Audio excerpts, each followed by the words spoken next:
에스겔 41장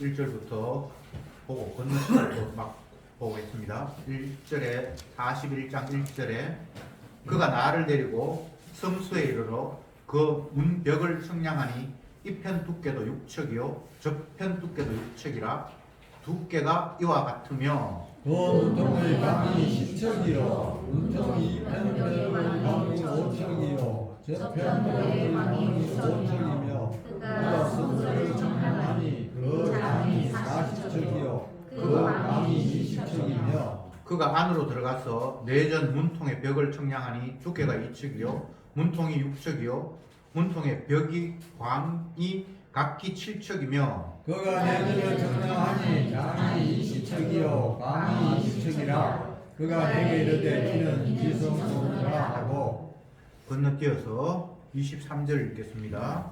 23절에 내전과 외전에 각기 문이 있는데 문마다 각기 두 문짝, 곧 접치는 두 문짝이 있어. 이 문짝에 두 짝이요, 저 문에 두 짝이며, 이 성전문에 그룹과 종려나무를 새겼는데 벽에 있는 것과 같고 현관 앞에는 나무 디딤판이 있으며 현관 좌우편에는 닫힌 창도 있고 종려나무도 새겼고 전에 볼랑과 디딤판도 걸어가더라. 아멘. 지난주에 이어서 계속 에스겔이 환상으로 본 성전의 모양, 규격에 대해서 성경이 표현하고 있습니다. 그림 제가 뒤에 인쇄해놨는데 한번 지금 봅시다. 에스겔이 본 성전 평면도 해서 제가 그 그림을 인쇄해 드렸는데 지난 40장에서 에스겔이 청량하고 본 것들은 성전 외벽, 문, 뜰 이런 외부에 대한 이야기고요. 오늘은 성소, 지성소 저 끝부분에 중간에서 왼쪽 편면에 보면 성소, 성전이 되어 있죠. 그 주변의 이야기를 오늘 이렇게 쭉 기록하고 있습니다. 이거 뭐 본다고 해서 잘 알아지는 건 아니지만 그냥 제가 그림으로 너무 이게 막연하니까 이렇게 인쇄로 한번 뽑아봤습니다. 이것도 정확한 건 아니고요. 대충 이걸 보면서 그냥 구상한 그런 모습입니다. 주님이 에스겔에게 선지자죠. 왜 이런 성전의 모습을 보여주었는가가 말씀의 핵심이겠죠.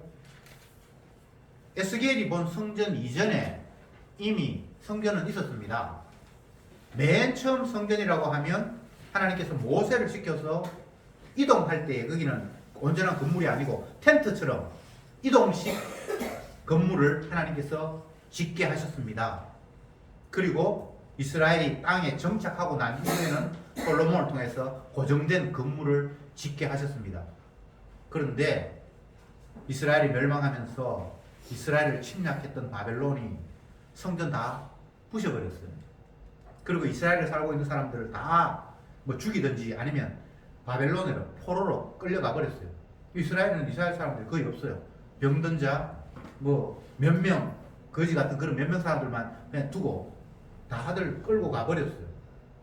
에스겔이 하나님을 통해서 이 성전의 모습을 환상을 통해서 보게 된 시점은 이스라엘이 멸망하고 난 이후에 14년이 지났어. 14년입니까? 네, 14년이 지났어. 하나님께서 그를 예루살렘으로 데려가서, 이거 환상입니다. 예루살렘에서 높은 산에서 성전의 모습을 봤는데 지난주에는 성전 바깥에 문이 어떻고 규격이 어떻고 이렇게 하다가 이제 오늘은 성전 안에 성소가 어떻고 지성소가 어떻고 하면서 길이와 뭐 두께, 모양에 대해서 쫙 설명해 놓았습니다. 결론적으로 말씀을 드리면 이 성전은 지상에 존재하는 건물이 아닙니다.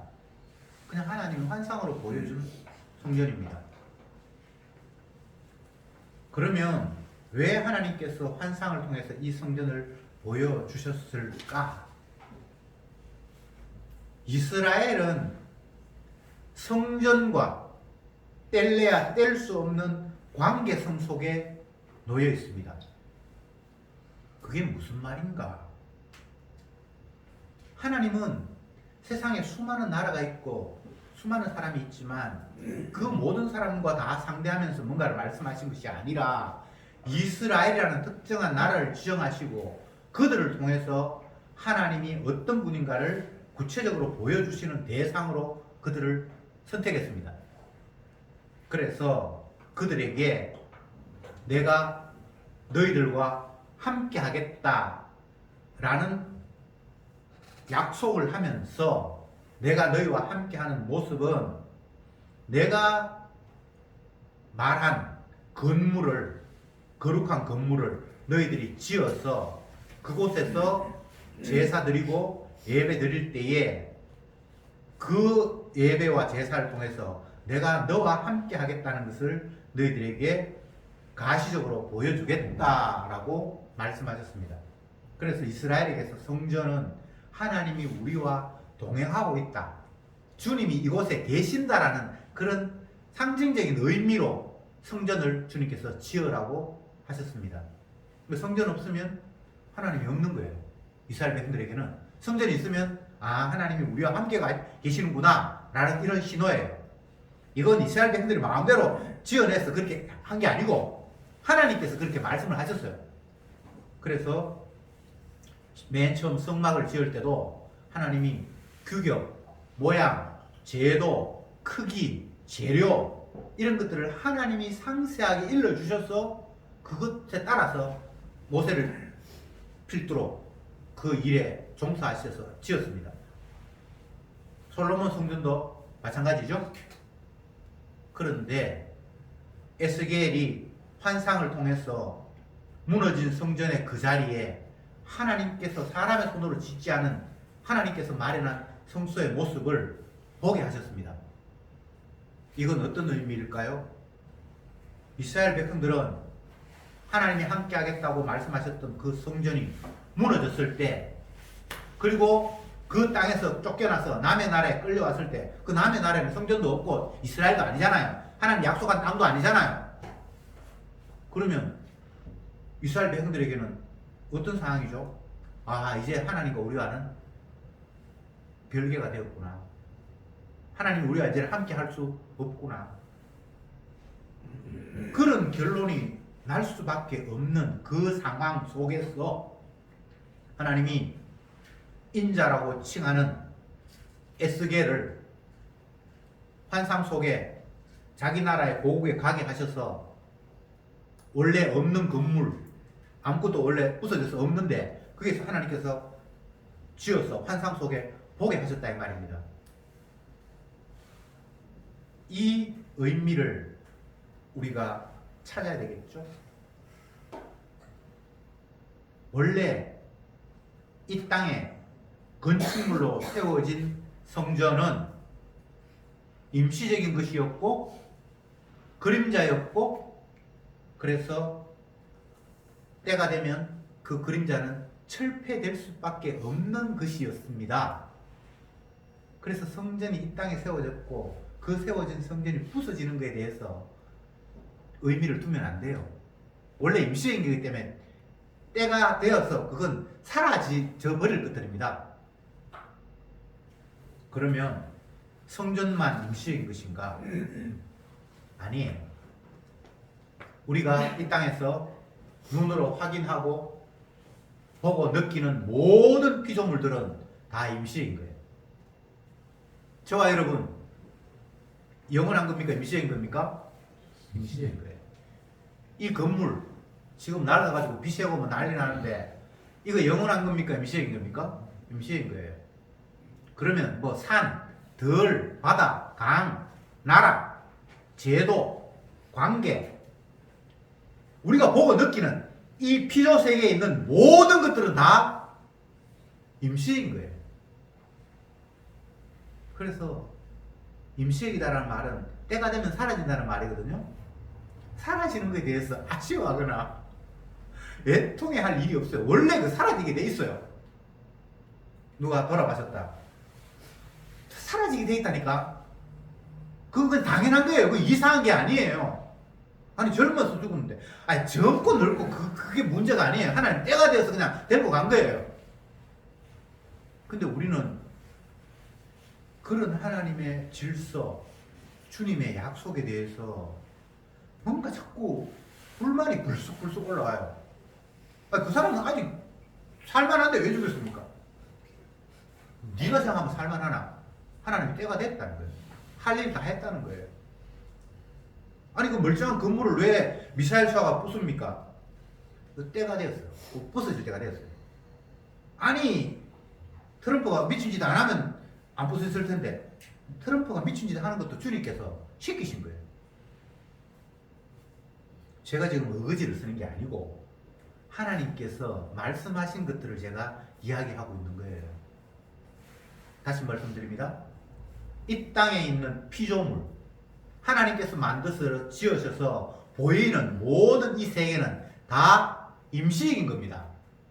때가 되면 사라져버릴 것들 뿐입니다. 해와 달도 별도 영원하지 않아요.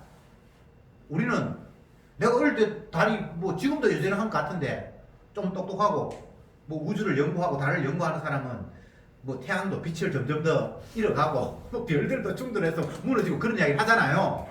우리는 모르는데 똑똑한 사람은 그런 이야기 하거든요. 언젠가 없어져요. 이스라엘 백성들이 그걸 지금 놓치고 있는 거예요. 성전이 하나님이 자기와 함께하고 있다는 그 상징적인 건물이 없어져 버려서 너무나 심각하게 생각하고 있는 거예요. 그건 임시인 건데, 그건 그림자인데, 그림자는 임시인 것은 앞으로 영원한 것이 따로 있다는 걸, 그것을 임시인 것을 보면서 생각하고 깨달으라고 주님께서 임시인 걸 두셨는데, 그들은 그걸 영원한 것으로 생각하면서 그 임시한 것을 통해서 영원한 것을 바라보는 그런 안목은 없고, 이거 없어져 버렸으면 하나님이 우리와 함께하고 계신다는 이게 자체가 날아가 버렸네? 그러면 우리는 더 이상 희망이 없네? 그것도 이방인들에게 찌팔펴서 나라도 빼앗겨버리고 자유도 없고 이 꼬라지가 이거 도대체 뭔가? 좌절 말고는 다른 게 없는 이 상태 속에서 하나님이 장차 오실 하나님의 아들의 모습을 지닌 인자 에스겔에게 사람이 짓지 않는 하나님이 자기 능력과 자기 희생으로 지은 건물을 보여주시면서 이 건물은 없어지는 건물 아니다. 이게 영원한 거다. 이게 너희들과 영원히 함께 있어서 너희들은 이 성전 안에서 죄 사함을 받고 영생할 자로 내가 이끌겠다라는 신호를 하나님께서 에스겔을 통해서 보여주신 거예요. 그런데 우리가 알다시피 예수님이 이 땅에 오셨어요. 하나님의 아들이 이 땅에 오셨어요. 그 당시에도 이스라엘은 로마의 지배를 받고 있는 자유가 없는 그런 상태였어요.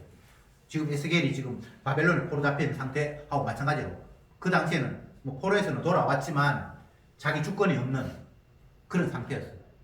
그랬는데 이스라엘을 다스리고 있는 그 이방 왕이 헤로드 왕이 이스라엘 백성들이 하도 성전 그러니까 그래 너가 성전 지어라 하면서 허용을 해가지고 성전을 막 짓고 있었어요. 예수님 당시에 46년 됐다고 그렇게 성경에 돼 아직도 미완성. 지금도 뭐 이탈리아에 그 천주교 성당을 짓고 있다고 그러죠. 2000 몇 년 되면 완진다 그런데 완성됐다 그러는데 어쨌든 예수님 당시에도 이방 왕이지만 하도 그 백성들이 성전 그러니까 지으라고 해서 뭔가 뭐 거의 다 46년 돼가지고 어느 정도 지어서 그 안에 제사도 드리고 했어요. 근데 주님이 오셔서 그 성전을 개무시했어요. 그러니까 이스라엘 백성들의 입장에서는 믿음이 아직 없고 그 성전을 실제적인 건물이라고 생각을 하고 그것이 하나님과 함께 있는 징표라고 착각을 하고 있는 그들에게는 예수님이 얼마나 미웠겠습니까?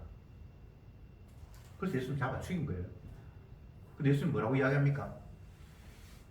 이 건물 이거 아니야. 너희들이 이 성전을 부술 것이고 내가 3일 만에 다시 그 성전을 세울 거야. 이런 뭐 이상한 이야기를 한 거예요. 이스라엘 백성들이 그 성전을 왜 부쉈습니까? 안 부쉈죠? 자기들은 성전이 있어야 산다고 생각했는데 주님께서 성전을 부순대요. 그러면서 그들은 성전을 부수고 예수님은 그 성전을 부순 성전을 또 3일 만에 다시 세운대요. 이게 지금 무슨 말도 안 되는 귀신 신하라 까부는 소리입니까? 근데 예수님께서 십자가에 못 박혀 죽으시고 부활하시고 주의 영이 임한 성도는 그때 주님이 그 말씀하신 것이 무슨 뜻인지 깨달았어요.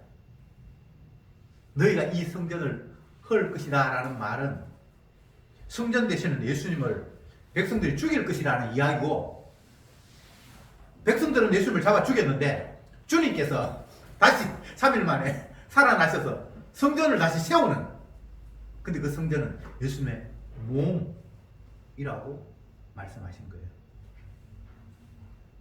지금 에스겔이 환상으로 본 성전의 모습은 결국 이것도 가시인 것인데 실체는 예수님 자신이 성전입니다. 그러면 예수님은 성전된 실체로 이 땅에 오셔서 어떤 행동들을 하시고 말을 하시고 하나하나 하는 거예요. 그게 길이가 얼마고 두께가 얼마고 모양이 어떻고 그렇다고 생각하세요. 에스겔이 본 성전은 분명히 모양과 형태가 있지만 그 모양과 형태는 다 그림자고 실체는 예수님의 몸이잖아, 그죠?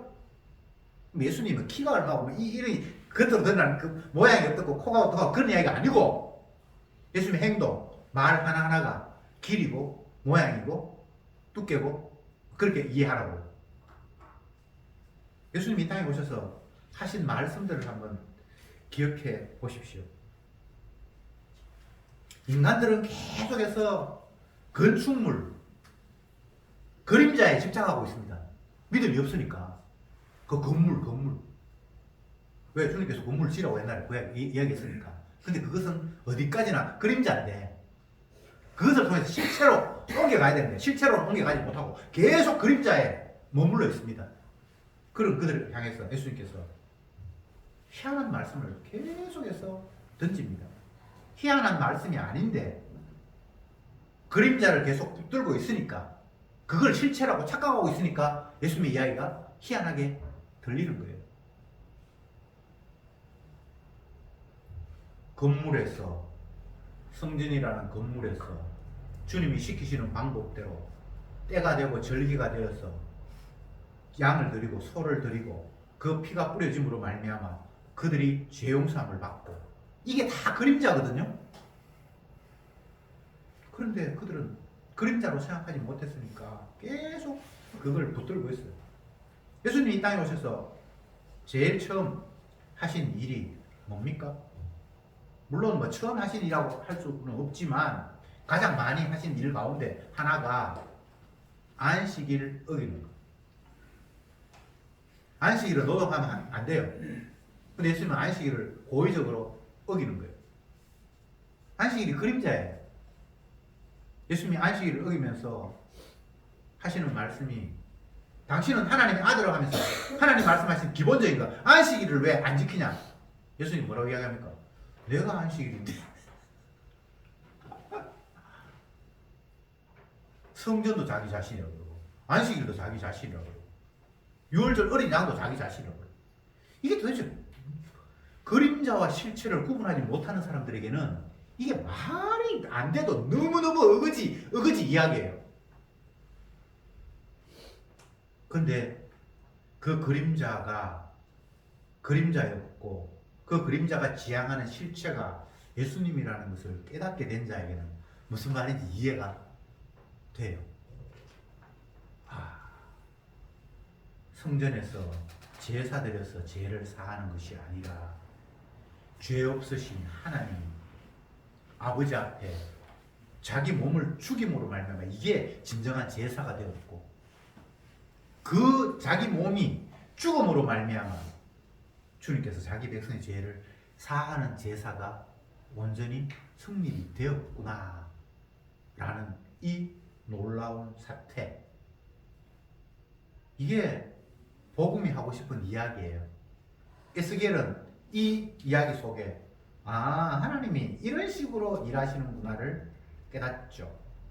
오늘 41절에서 그가 나를 데리고 성소에 이르니 4절에 내가 내전을 청량하니 장이 20척이요 광이 20척이요 그가 내게 이르되 이는 지성소라 하고, 성소도 보고 지성소도 보고 다 봤어요 에스겔이. 성소는 제사장이 들어갈 수 있는 곳, 지성소는 대제사장이 1년에 한 번만 들어갈 수 있는 곳. 그 앞에 40장에서는 성전 뜰은 백성들이 들어갈 수 있는 곳.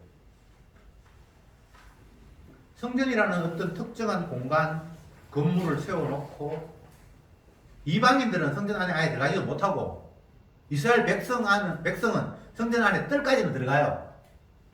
근데 그거가 그다음 끝이고, 그 다음에 성소가 있는데 거기는 제사장이 들어가요. 그리고 그 안에 있는 지성소는 대제사장이 마음대로 들어가니까 1년에 단 하루만 들어가요.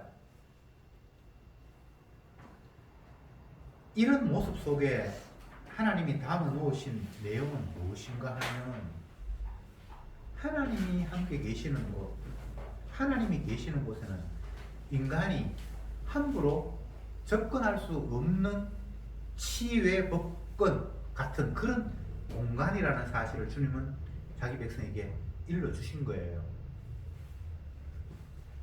제가 어릴 때 기억나는 것 중에 하나가, 대구에 살았는데 우리 동네하고는 약간 거리가 있었는데 한참 걸어가다 보면 커다란 건물이 벽이 높이 쌓여져 있어요. 그때 그게 안기부 건물이라고. 거기 아무도 들어가지 못하는, 그 당시에는. 지금도 이쪽에서 교회에서 이쪽으로 구역전 시장으로 가다 보면 오른쪽 편에 안기부 건물이 있어요. 지금은 요즘은 옛날 그런 상태하고 닫아가지고 문도 열어놓고 그러는데, 옛날에는 진짜 거기 들어가면 죽는 줄 알았어요. 접근하면 발포함 하면서 뭐 문자도 막 써놓고.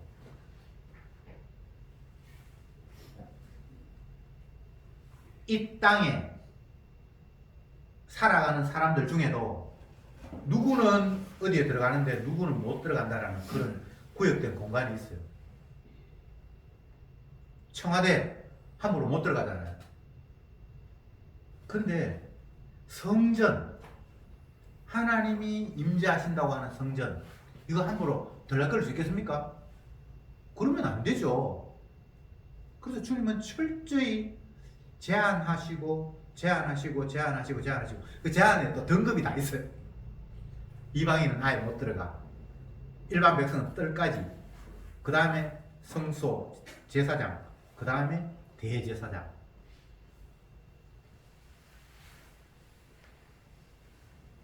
요걸 단순하게 딱 간추리면 하나님 앞에 설 수 있는 사람 아들밖에 없어요.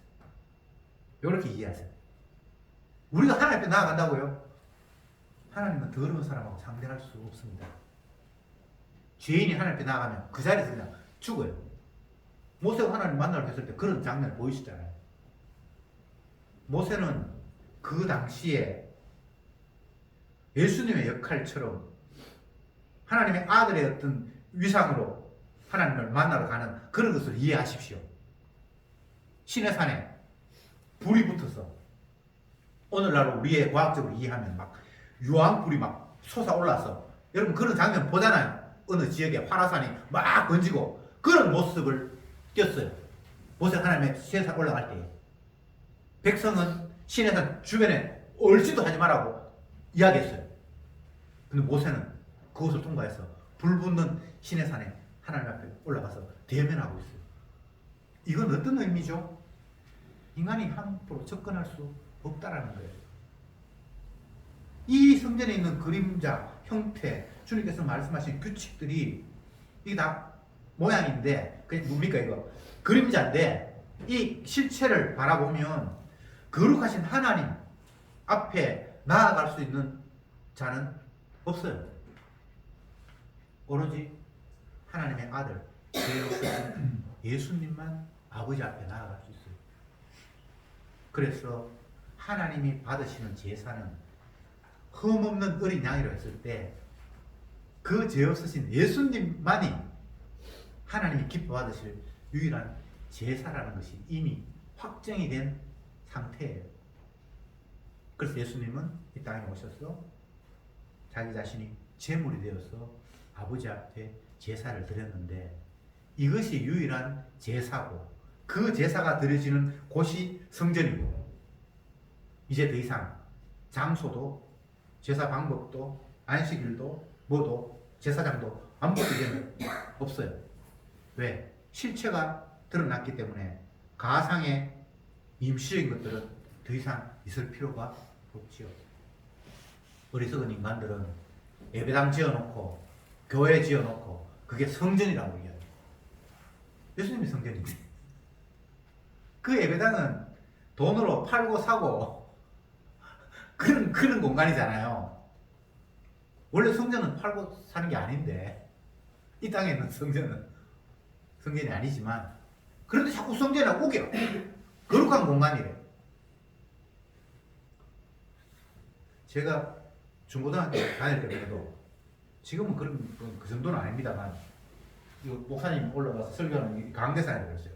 강대산에 올라가면 안 된대요. 이게 뭐 지성소라고. 근데 또 청소하시는 집사님이 또 올라가더라. 그건 허용하는가.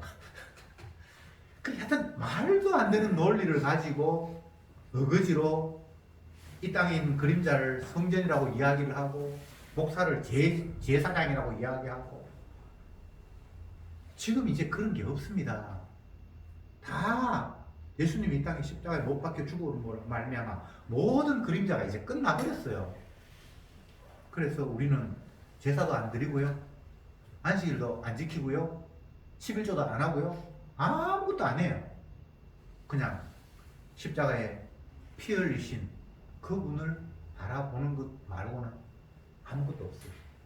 주님의 십자가를 바라볼 때에 그게 안식일을 지키는 것이고 11조를 하는 것이고 6월절을 지키는 것이고 모든 게 다 그 안에 다 담겨 있어요. 왜? 주님이 아버지 앞에 모든 약속을 십자가 지심으로 다 이루셨기 때문에 이제 그 안에 있는 자는 다 이룸 속에 담긴 거예요.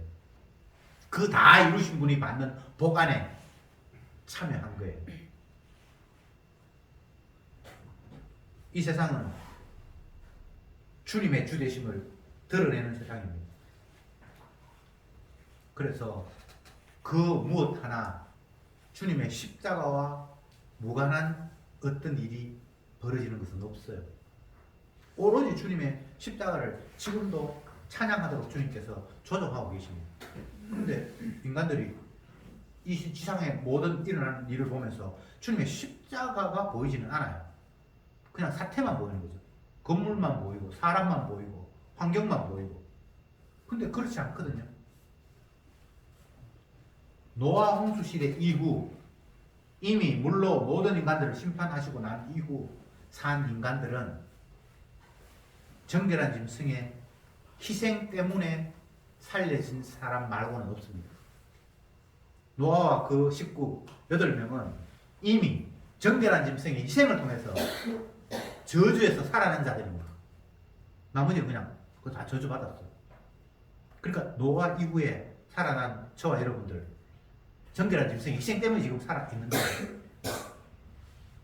바꾸어 이야기하면 해가 비칠 이유도 없고 달이 뜰 이유도 없고 이 공기 중에 산소를 호흡할 자격도 없는 저와 여러분들인데 정결한 짐승이 희생했다라는 그 근거로 오늘도 심음과 그둠과 햇볕과 공기를 주님께서 제공하고 계십니다. 기름 없으면 못 산다고요? 기름 없으면 못 사는 게 아니라 주님이 안 살려주셔서 못 사는 거예요. 기름값이 비싼데 공기값은 얼마나 받아야 될 것 같아요? 공기값.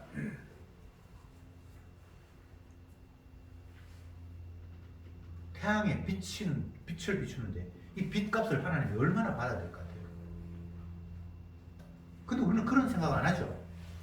기름은 돈 주고 사야 되는 줄 알면서 하나님께서 자기 희생으로, 정결한 희생으로 신문과 거둠을 지금도 햇빛을 계속해서 비춰주고 있는데 이걸 한 번도 값으로 환상하면서 주님께서 너무나 귀한 것을 값없이 주셨구나라고 한 번도 고마워할 줄 모르죠.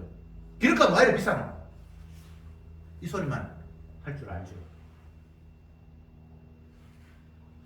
제발 주님의 말씀을 바탕으로 다시 한번 세상을 바라볼 수 있었으면 좋겠습니다.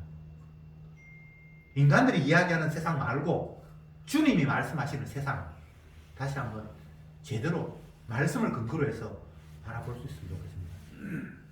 그럴 때 그 어디에도 그 무엇 하나도 주님의 대속의 피, 주님의 희생이 없는 공간이 없어요. 정결한 짐승의 희생을 통해서 신분과 거둠이 계속 된다고 하셨잖아요.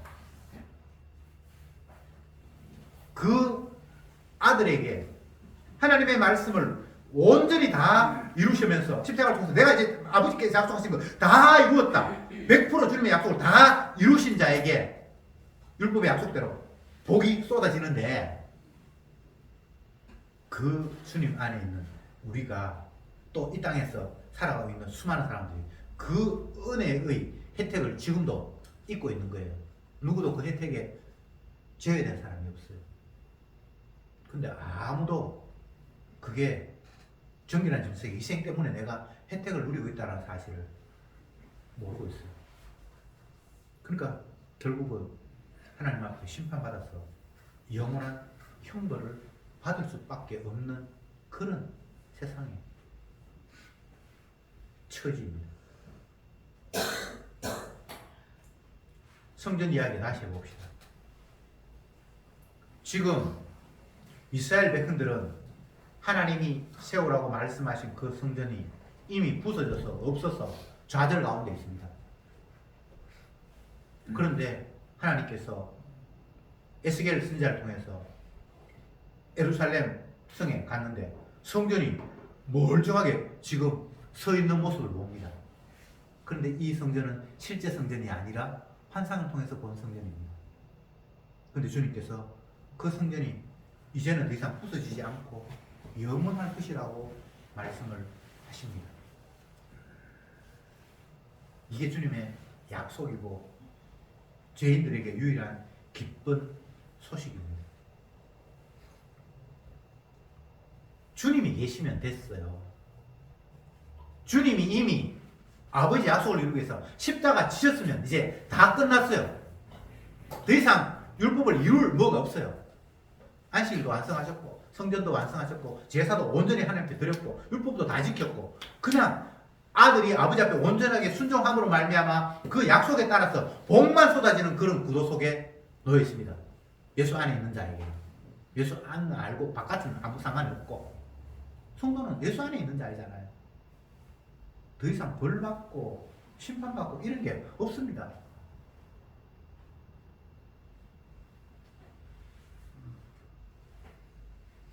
사도 요한이 밤모섬에서 생활했는데 하나님께서 에스겔처럼 천국으로 데려가서 천국의 모습을 봤어요.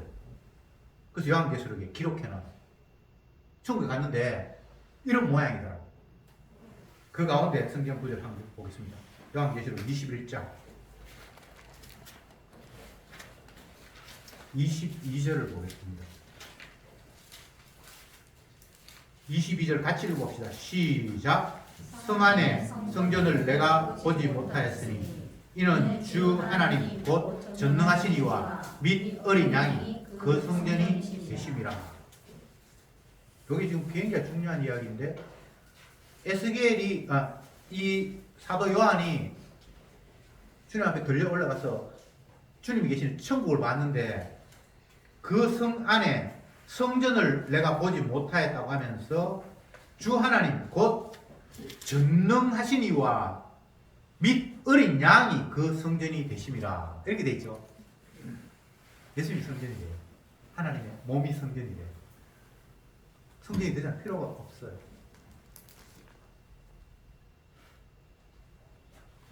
그림자와 실체를 구분하지 못하면 그림자에 매일 수밖에 없어요. 잠시 있다 사라져버릴 그림자와 같은 나, 이 세상, 이게 그림자고 영원한 거 따로 있는데 그 영원한 것들을 바라보지 못하면 이 내 몸, 이 땅에 계속 집착할 수밖에 없다고요. 사라져버릴 것들인데 실체가 따로 있는데 새하늘과 새 땅이 따로 마련되어 있는데 자꾸 이 땅이 여기가 좋사오니 하고 있는 거예요. 그러니 그는 결국 이 땅과 함께 영원히 소멸될 수밖에 없고 피 흘리신 그 주님을 계속해서 외면했기에 그에 따른 심판을 받을 수밖에 없게 되어 있습니다. 이게 주님의 약속이에요. 성전, 주님의 몸입니다. 주님의 말씀, 행동이 성전을 만들어 갔어요. 예를 들어 볼까요?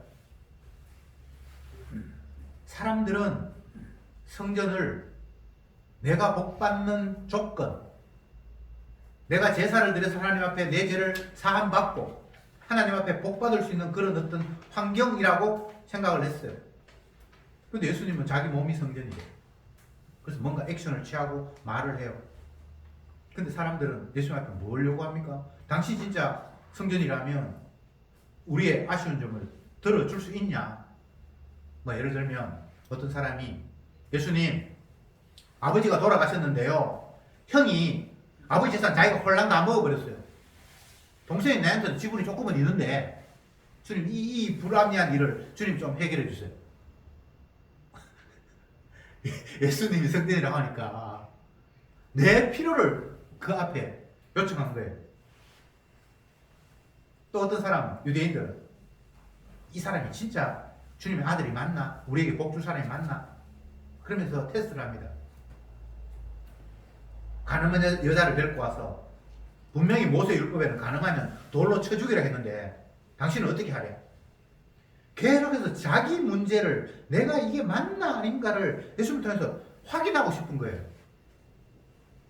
어떤 사람은 우리가 로마의 식민지가 되어 있어서 로마의 왕에게 맨날 세금을 바치는데 이건 이방 왕인데 우리가 세금을 내야 됩니까? 말아야 됩니까? 내가 어떻게 똑바로 행동하면 내가 잘 살 수 있겠습니까? 계속해서 땅의 문제, 내 문제를 가지고 주님 앞에 뭔가 찾아갔어요. 자기 생존에 관심이죠. 이게 우상숭배거든요. 주님은 그런 사람을 향해서 하시는 이야기가 내가 사람들에게 잡혀서 죽을 것이다. 이렇게 이야기를 해요. 그래야만 성전이 온전히 세워진다. 사람들은 계속해서 이 땅, 나, 이거 다 그림자고 없어질 건데 이것을 이 땅에서 영구 지속화시키는 방향으로 뭔가를 생각을 해요. 왜 내가 이 땅에서 건강해야 되죠? 왜 이 땅에 전쟁이 일어나면 안 되죠? 가이사에게 세금을 낼까 말까? 이게 얼마나 심각한 문제입니까? 그들에게 종교적인 관점에서 보면 이방 왕에게 하나님의 백성이 세금을 낸다는 게 이게 뭔가 찝찝하고 그렇다고 안 내려니까 막 그들이 우리를 압박하면 죽을 것 같고 이거 굉장히 난처한 거예요. 여러분에게 있어서 난처함은 내가 살려고 생각하기 때문에 난처한 거예요. 어떻게 하면 내가 편안하게 안전하게 살려고 생각하니까 이래도 못하겠고 저래도 못하겠고. 근데 우리가 왜 살아야 되죠? 주님이 자기 뜻을 이루기 위해서 필요한 만큼 그냥 살려요. 그리고 볼일 다 보면 하나님 우리를 폐기 처분해요. 내가 나를 살리는 게 아니라니까요. 근데 왜 우리가 사는 일에 자꾸 집중을 하죠? 그림자인데 지가 실체로 착각하고 있는 거예요. 이 땅, 이거 없어지면 안 된대. 뭐 지구 온난화가 일어나고 물이 점점 더 차서 뭐 어떤 땅은 지금 점점 더 물 아래 깔아앉고 그러니까 막 불안에 떨고 있는 거예요. 원래 이 땅은 이따가 사라져버릴 것들이에요.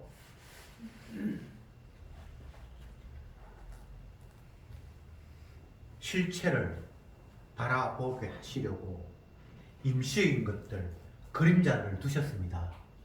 그러면 그림자를 통해서 실체 쪽으로 눈이 옮겨가야죠. 이 땅이 잠깐 딱 사라져버릴 것이라고 말씀하셨는데 그걸로 끝나는 것이 아니라 영원한 나라가 따로 있다고 주님께서 말씀을 하셨는데요. 그 나라를 바라봐야죠.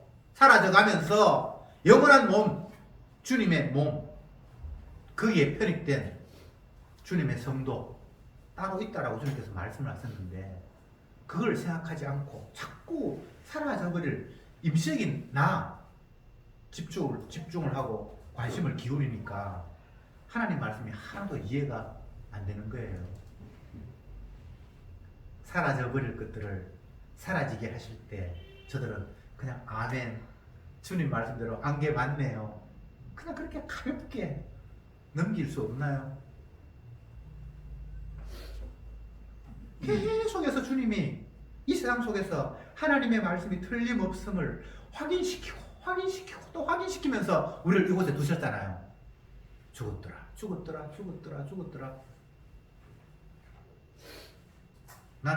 나도 죽었더라에 곧 될 거예요. 내 아들도 마찬가지고. 순서 없어요. 누가 그 순서 정했습니까? 먼저 된 자가 나중 되고 나중 자가 먼저 될 수도 있는데 하나님은 순서 말씀하신 게 없습니다. 근데 우리가 자꾸 아이고 나이가 아직 그것밖에 안 됐는데, 아니 나이하고 죽는 거하고 상관이 없잖아요. 부자하고 가난한 사람하고 죽는 거하고 이것도 아무 상관이 없어요. 근데 자꾸 우리는 그 사람이 수술비가 없어 죽었대요.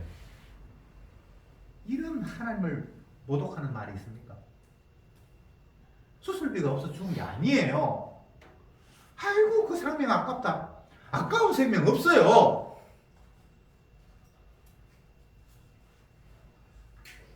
제발 하나님이 약속하신 것 외에 다른 것으로 뭔가를 자꾸 기준을 세우지 마세요.